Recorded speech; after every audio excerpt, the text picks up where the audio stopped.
What's up, everyone? Welcome to the Power Play with CJ Player Profiles.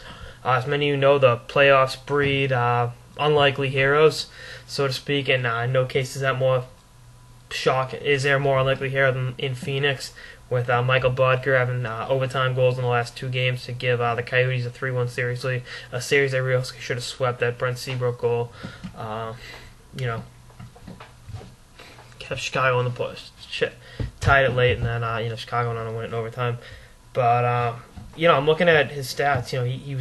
He's a Danish kid, came over, played for the Kitchener Rangers in 07-08, got drafted 8th overall by the Coyotes, and is one of so-called Gretzky's orphans. Him, Kyle Turris, and Victor Tikhonov in the KHL.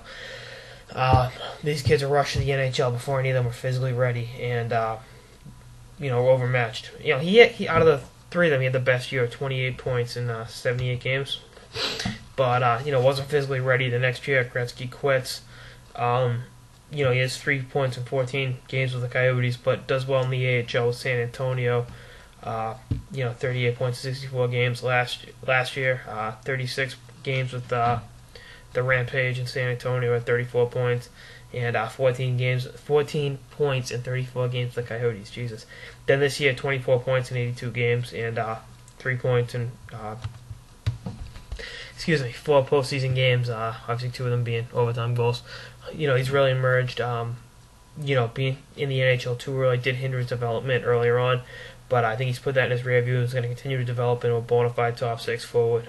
He's got the speed and creativity. He can change gears as well as anyone. Will he be, that first line, Joe Sakic-esque center? Probably not, but he's going to be a good winger. He's got it. Plays well in the biggest games. He was only in Kitchener, 35 points in 20 postseason games. That's all you need to know. He can really step his production up in the clutch. He's got a great release on his shot. In either goal, you really got to see that. One of them kind of just rolled in. The other one, just a sharp angle, throw it at the net, and found a hole. But he's going to continue to get better. He's only 22 years old. He's going to continue to grow. He's got some great veterans, and Shane Dolan, Ray Whitney, all those guys to lean upon, to learn from. And I think he's got a great future ahead of him. He's going to be a top 6 winger with some upside for years to come. He's got good speed, and he's developed properly. And unlike Turris and Tikhonov, he's still in the desert, and he's going to be a big part if they want to make a long playoff run. He's going to have to continue to play well, and a long playoff run should ensure they stay in Phoenix for the long term. And that's, as a hockey fan, especially a hockey fan that lives in the Sun Belt, something you really want to see. Your fellow Sun Belt hockey fans happy with the product on the ice. That's all I got for this episode on Mikkel Boedker. Stay tuned for more episodes throughout the playoffs and beyond. Later, guys.